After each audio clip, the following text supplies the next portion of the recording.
Good morning, dear BCMCH family.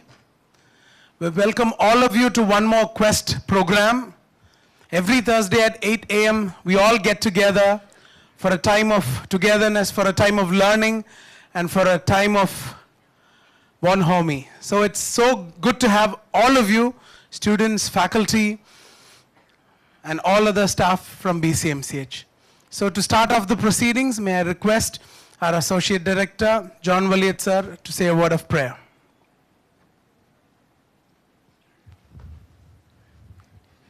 Shall we all stand?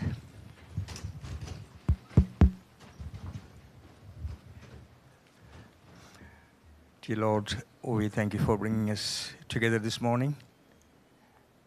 We thank you for the message we're going to hear. Please open our minds so that we listen to the message.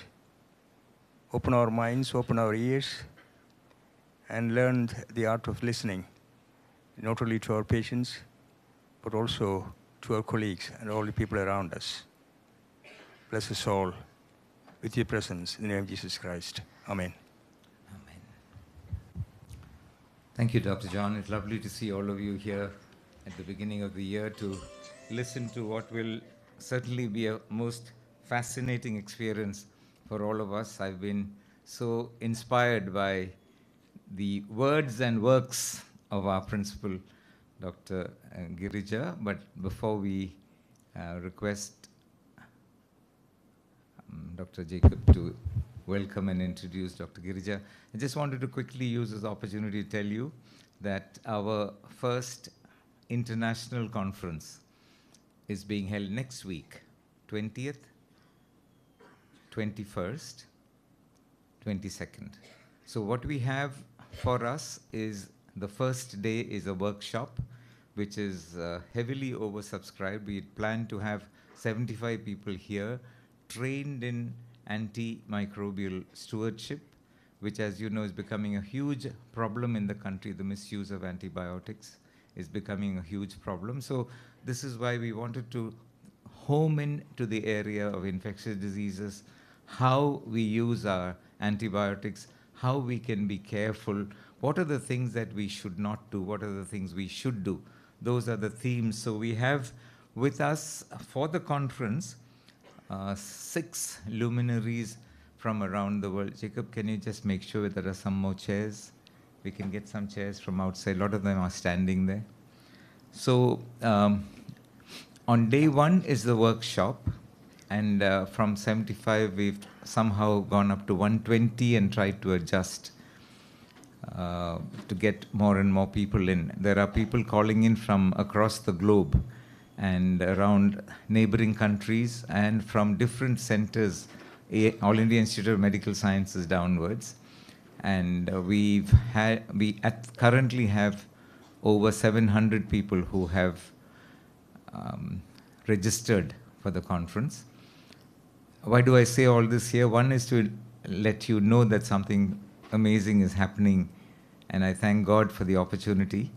But also to say that during this time, over and above these 6 huge luminaries from around the world, they're all from the US. There are lots of speakers. There are 23 speakers coming from, they are all top ID physicians from the country coming. So there'll be a lot of people around here. So I request all of you to try and help us in the organization, in the welcome, in being. So we'd like all of you to be available, especially if you are taking a day off. That'll be wonderful, being there with us. It is in the Believers Convention Center. So all of you could come and be there with us and also help us. We need all the help we can get in welcoming people. So it's the International ID Congress hosted by the Believers Church Medical College and Hospital.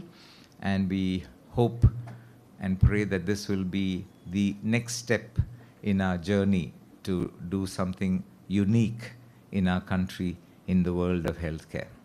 Jacob?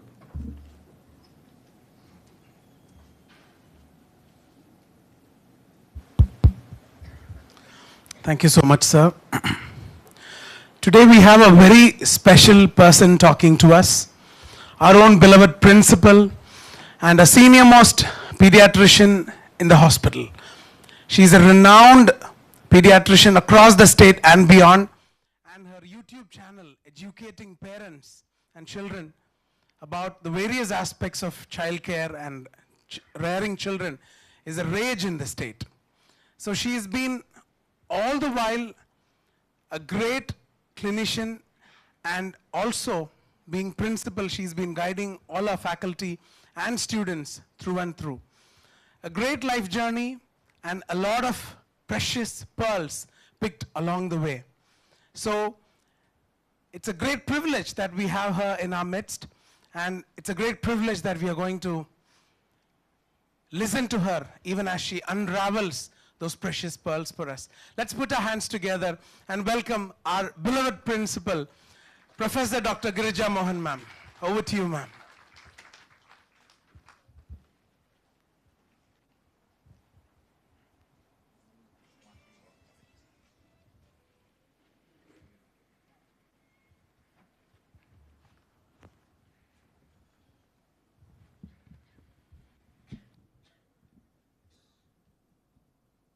So, very warm good morning and good day to all of you, and a best of the best New Year too.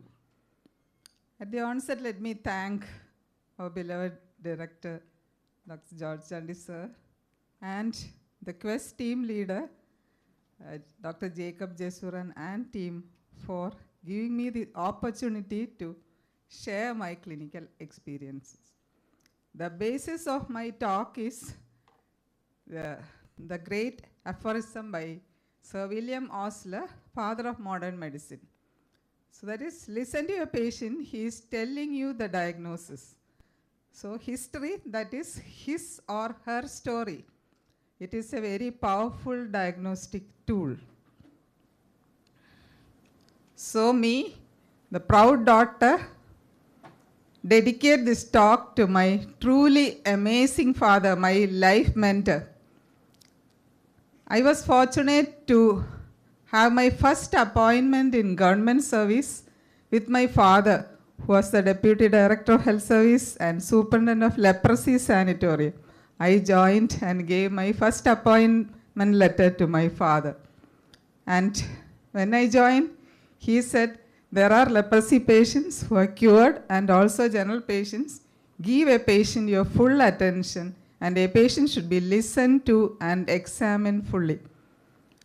And moreover, he was a very strict administrator, and I thought I can take few leaves after joining. Then he said no, and I got a half-day leave only after 1 month of service there. So that was my father. I dedicate this talk to him. If he was there, he would have been sitting the front row. He is no more. I am extremely grateful to God Almighty for giving me the divine instinct for diagnosis, and also the patience to listen to patients. And also I am grateful to Dr. Noel Narayanan sir, who was the former Professor and HOD, Government Medical College, Trivandrum, with whom I worked for more than 2 years. And what I am today is, I think it is because of him. And I am thankfully remember my little patients and parents who had faith in me, or having faith, still faith in me. And I also thank my dear colleagues and interns in various medical colleges. And I strongly believe in reverse mentorship, that is learning from junior colleagues and junior most ones. So I have learned so many things from my junior colleagues as well as my colleagues, and I still learn so many things from them. I am really thankful to all of you, the pediatrics team, and also the specialty team, super specialty team. And also I thankfully remember the undergraduate and postgraduate students who inspired me or encouraged me to read more and to be up to date. So thank you all for the same. And just again, of the diagnosis rests on 3 pillars. I think it is just a basic. The focus history, detailed clinical examination, and appropriate investigation. The 2 pillars are Main pillars are focus, history, and detailed clinical exam. And the middle stands the pillar appropriate investigation. Even if sometimes we need not do any investigation with the focus, history, and clinical examination, you can make a diagnosis in many of the cases. Studies have shown 80 to 83% of the case diagnosis can be made from history alone. It is history, his or her story. Let the patient tell you the story they have been storing up for you. Always be ready to hear that story. His or her story alone does reveal a diagnosis. Sometimes it is all that is required. For example, in pediatrics, I think many of the students, if a child comes with diarrhea and vomiting, and if the patient is having excessive thirst and decreased urine output, most of the time patient is having acute diarrheal disease and some dehydration. That alone is needed in the history taking and diagnosis. Listening is at the heart of good history taking. Storytellers, that is, those are the patients having the hope of being listened to throughout. Active listening benefits both patients and the doctors or the listeners. Active listening conveys to the parents or patients that we care about what is happening to them. Listening with compassion is the most precious gift. That is what our directors are always tell you. Always keep an open mind. Respect is actively listening to what mother or the patient has to say. So again, this is the heart of listening, I am repeating. That is why it is a skill that can enhance the level of care we provide, saves time to diagnose, and make us extraordinary doctors. Is listening a critical skill for a doctor? Yes, of course. How to actively listen to a patient? Use all senses. If you look at the picture, use your eyes, brain, mouth, ears, heart, even the back. You must sit straight, hands and the feet.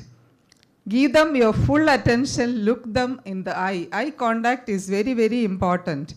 Turn your body towards them and away from your computer screen or notes. May not be possible always, but try to do so. While the patient is talking, show them you are listening using appropriate gestures like noises, yes, okay, I see, nodding, and shaking your head, etc. so that they will be satisfied and they think that we are listening to them. Try not to interrupt the patient unless it is that necessary. Allow them to finish, so don't cut them off from including anything important. When they have finished, demonstrate you have been listening by asking a follow-up question or making an appropriate, or if you have time, you can even summarize, a short summary you can give. This is what you have told us. Then let me come to few clinical scenarios. They are true real life stories from my experience. Many of the patients had met me for a second, third or even fourth opinion, and some have come as part of doctor shopping. And some are referred by students or my previous patients. And as a pediatrician, I think many pediatricians are there. I think every mother is a doctor without MBBS degree. It is from my experience. A mother can be a supporting assistant as far as pediatricians are concerned. An observant, vigilant mother helps us in making a correct diagnosis.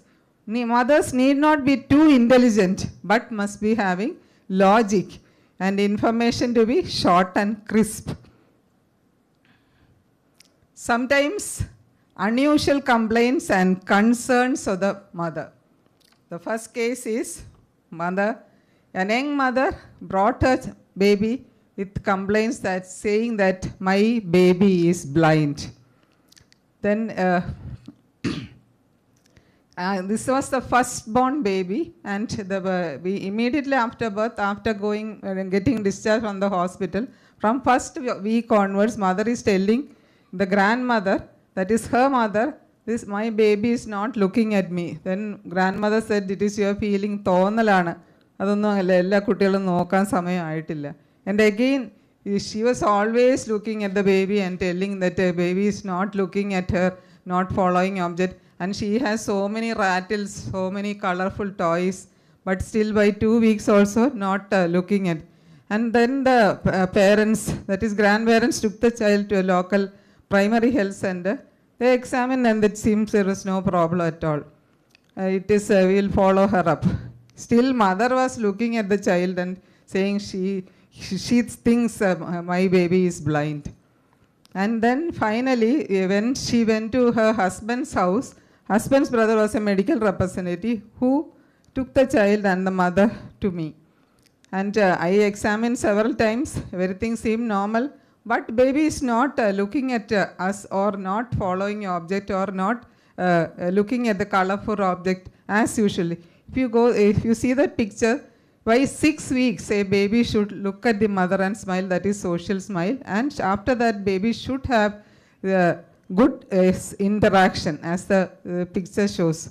But this baby, although 3 months, is not interacting, not looking at. So mother was right. I referred for a detailed pediatric ophthalmologic evaluation. And they said there is no structural problem. What the baby was having, mother was right, this baby seemed blind. It was a case of delayed visual maturation. The child, it is correct, what mother observed was so, listen to the mother and the diagnosis was correct. The child appears blind, unable to focus attention, fixate or follow any part of the visual field, and it is delayed visual maturation, and the baby became all right by 6 months. Now baby is in LKG or UKG, she is doing well. So it was, we listened to the mother and the diagnosis was delayed visual maturation. So another case is believe the mothers. Here is a 7-month-old baby. I still remember her. She was brought with history. The baby was brought with history of persistent nausea and belching. This 7-month-old baby having persistent nausea and always belching. And she was taken to the local hospital, and it seems they prescribed some antiemetic or something, and still the baby was having same. Baby was taken to the local government medical college hospital, and the busy OP. And then mother said, my safety pin pinned on my nightwear is missing. They listened to that part only. Then I should never, this against ethics. But that junior doctor told the mother, are you worried because your pin is golden? Is it because it is so? Is it because of that? You should never. It was so traumatizing for the mother. And the baby was brought to me, and she says her safety pin pinned on her dress is missing since 2 days. And please do something. Listen, believe the mother. I promise we will take. And mother is requesting to take an X-ray test. She said there is something somewhere. Promised to take an X-ray test. After 1 hour, I had a phone call from the X-ray, diagnostic lab. The baby was crying so intensely, and while taking before taking the baby vomited out the safety pin that was open. It was a small pin, open out, baby vomited out, and she covered it and brought me back, and mother was happy and I was the happiest person. So mother is right until proved otherwise. To the students, always believe the mother. Mother is almost right all the time from my experience. Then comes a longer story. Longer the story, clues somewhere in the story. If the story is longer, you should be very patient if you have time. So this is a 9-year-old girl, referred patient, history of recurrent vomiting since 3 to 4 years. Awaiting endoscopy under anesthesia the following week.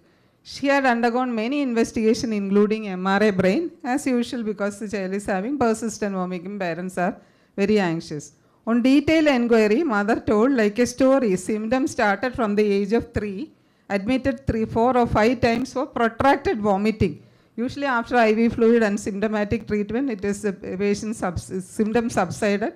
Episodic vomiting, no other gastrointestinal symptom, no history of jaundice, in between normal, no loss of weight at all.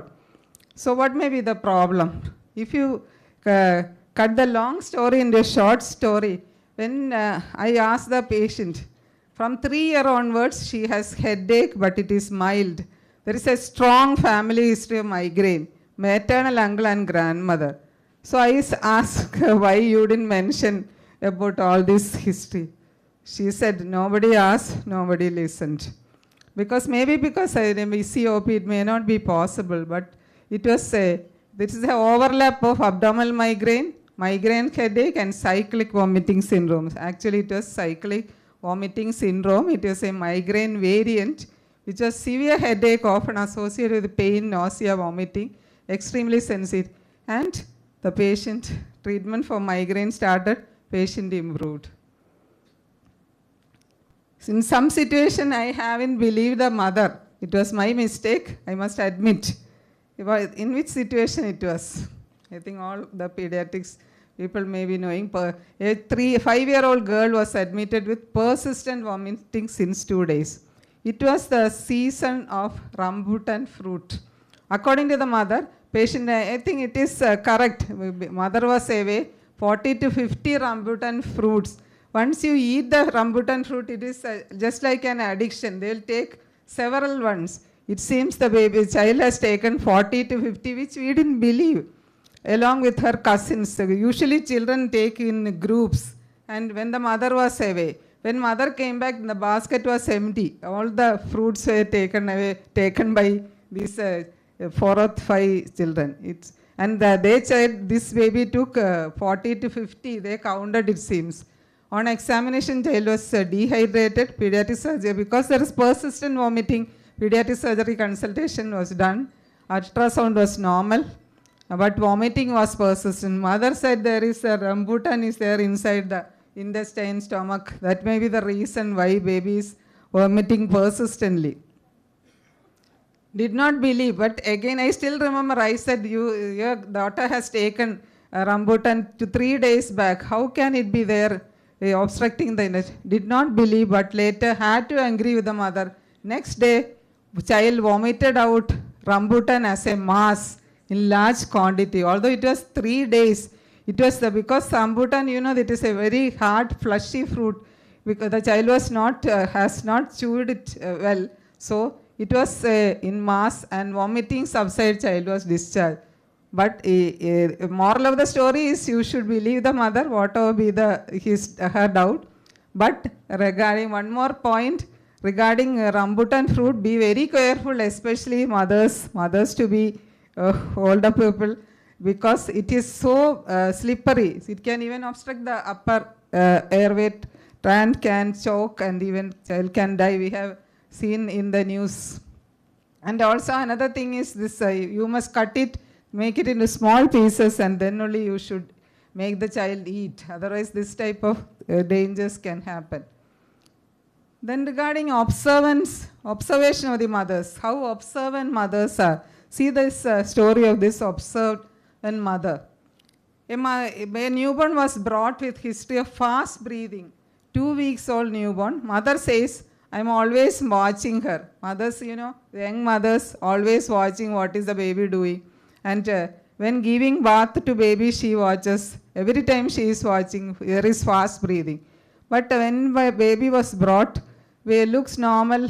Baby was undressed. Any baby, for the students, any newborn or younger infant or older infant babies should be undressed and see. Otherwise, you will be missing so many things like chest retraction, tachypnea, chest deformity. Auscultate the heart sounds made to suck observed. Respiratory rate counted, it was doubtful, there was tachycardia. Abdomen was normal, femoral pulse was normal. Gave a request for X-ray chest. Always for the students, give a request for X-ray chest including abdomen in such situation, because the diaphragm will be visualized only then. Then a CT chest. What has happened is it was a Bogdalek diaphragmatic hernia, and child underwent surgery and was doing well, is doing well. It is Bogdalek is a big hernia, back and lateral. That is the reason why you usually miss it. It is bad if there is associated pulmonary hypoplasia. But this patient did not have pulmonary hypoplasia. So believe mother's history that baby is having a fast breathing. Some problem somewhere, that is what a mother told me. It was, mother said there is milk jet from the nose. 3-month-old baby with history of milk from nose as a jet while breastfeeding. No history of regurgitation or aspiration. Mother says there is some problem somewhere. And examination very difficult because it is very difficult to examine the throat of a baby that is 3-month-old. But still with great difficulty, where I could examine the throat, and there was a small notch posterior pharynx near the posterior palate, and there was a bifid vula also. So it was actually a submucous cleft palate and very wide. It was a split vula, translucency, hidden, and that is one of the hidden causes for nasal speech and middle ear problem. If a child is having recurrent middle ear problem, think of bifid vula and submucous cleft palate also. And the surgeon phoned up me and asked, how did you find out this notch? Then I said the credit goes to mother, because mother told me that is the reason why we could diagnose it. Then feeding problems of babies. Mothers, grandmothers are always watching the feeding of the baby. Interrupted feeding in a newborn, that is the common symptom in a baby when we usually diagnose congestive cardiac failure. It was a 22 days old newborn.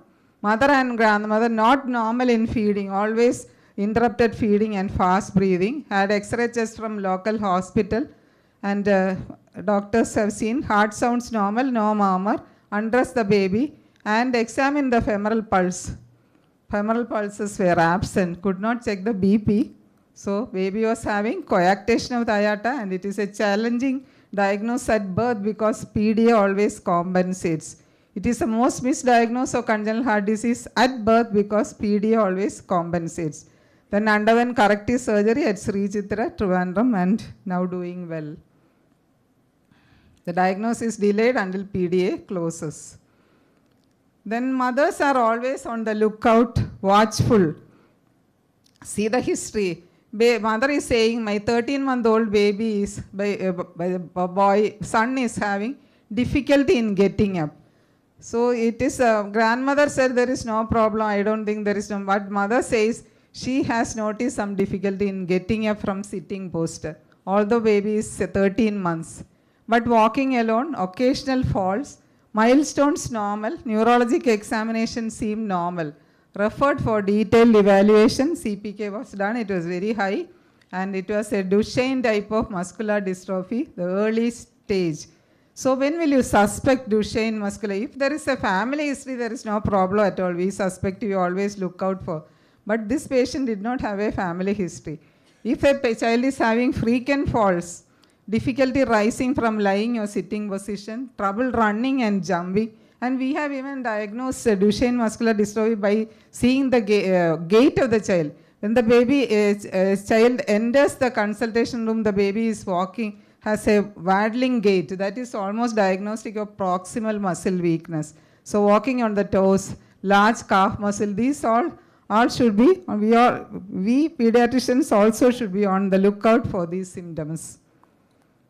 Then I really wondered and appreciated the tactile ability of a mother. You see, unexplained coldness in a newborn.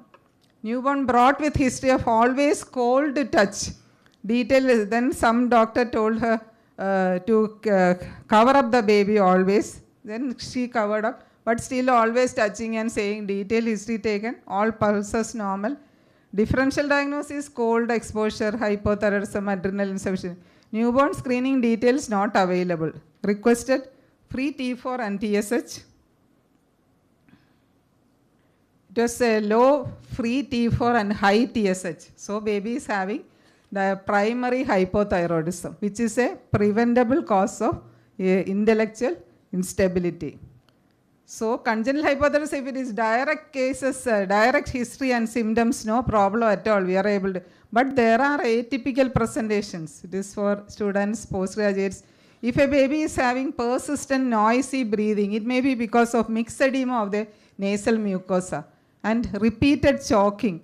And also, it is very, very important this point, too good a baby. If mother says, my baby is too good, that means baby is lethargic and baby may be having congenital hypothyroidism.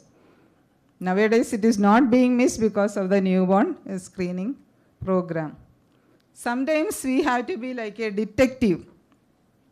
So here is a child, 2-year-old girl, admitted with unexplained irritability. 2-year-old girl was brought with history of irritability, not sleeping, always clinging to the mother, aggressive, no history of fever, no history of fall, because sometimes occult head trauma can present with history of irritability, not on any drugs, no significant past history, was admitted for evaluation, EEG, neurology opinion, everything normal.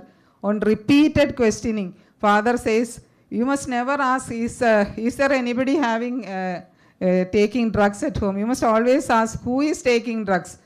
Just like taking the history of tuberculosis. It is for students, who is having tuberculosis in your family? Then many of them will answer.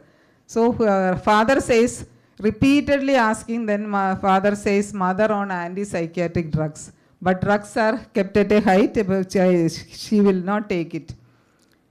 Any unexplained symptoms, think of drug, poisoning, etc. Blood and urine were sent for toxicology screen. It was quetiapine, mother's medication, isolated from the blood.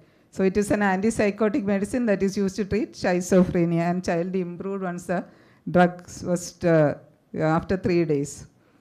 So there are serious side effects of quetiapine. It is extreme worry to abnormal excitement, etc. Then another symptom is no socialization detached. All the mothers should be aware that a baby by the age of 1 year should have at least 3 meaningful words. Amma, acha, kaka, and 3 meaningful words they should say. So if the baby is a full term and not having this much language development, think of suspect some other problem like that autistic spectrum. It is not always there. Now we have virtual autism because of the excessive screen time. Sometimes once you stop the screen time, the baby may start talking. But this baby was having lack of social development also. There was no eye contact, not responding. So if a baby is not having eye contact, not responding to the name, and there is language delay, think of autistic spectrum disorder. It may be mild to severe type. Then another case is listened, accepted, and agreed to mother. What was the problem? The baby was brought with abdominal distension. Mother and grandmother brought a 4-year-old girl with abdominal distension, especially lower abdomen. They have consulted many OPs, but did not notice. Believed the mother, listened to the mother. On inquiry, it seems it is progressively increasing. Abdomen was mildly distended, otherwise no problem at all. Advise ultrasound abdomen and pelvis. So it is better to include ultrasound abdomen including pelvis whenever you request for an ultrasound. So what was the baby was having a benign ovarian tumor, and it was removed and baby was doing well.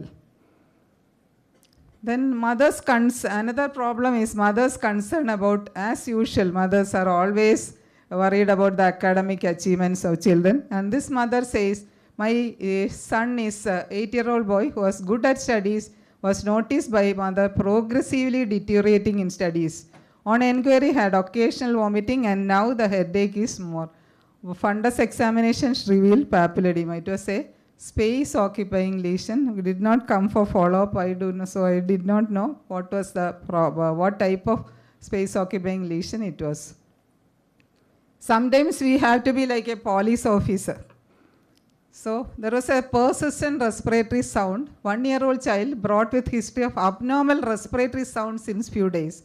Mother says symptoms started after a cough, sudden onset, examination, inspiratory, expiratory stridor, more while crying. I think John Willis may be remembering this child. This child was having a stridor while more on crying. But as usual, usually the picture is there is hyperinflation, collapse of the lung. But this child did not have those changes. But we believed the mother and examined also. Then sir did an endoscopy, that a bronchoscopy, and the foreign body was sitting on the carina. But that is the reason why there was no changes, radiological changes. So you need not expect always foreign body with hyperinflation or collapse.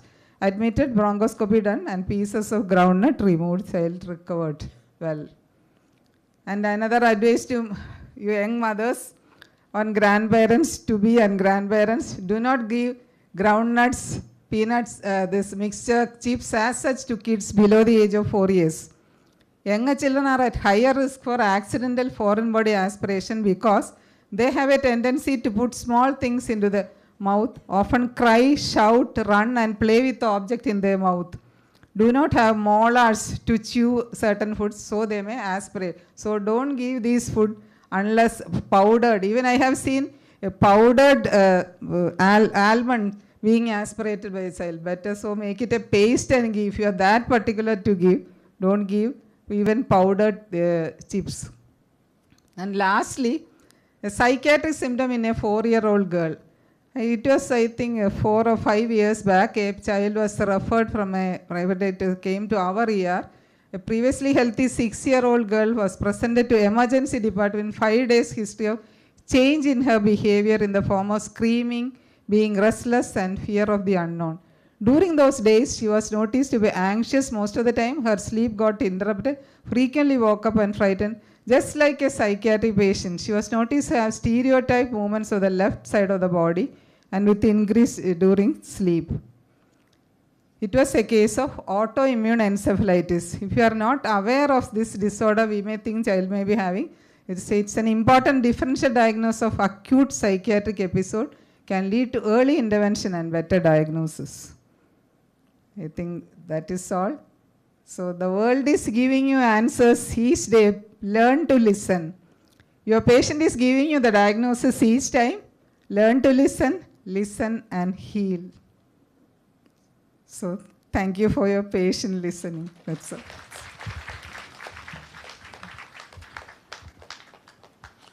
Thank you so much, dear ma'am, for that wonderful talk. We are indeed privileged to have you share all your great experiences with us. And any questions?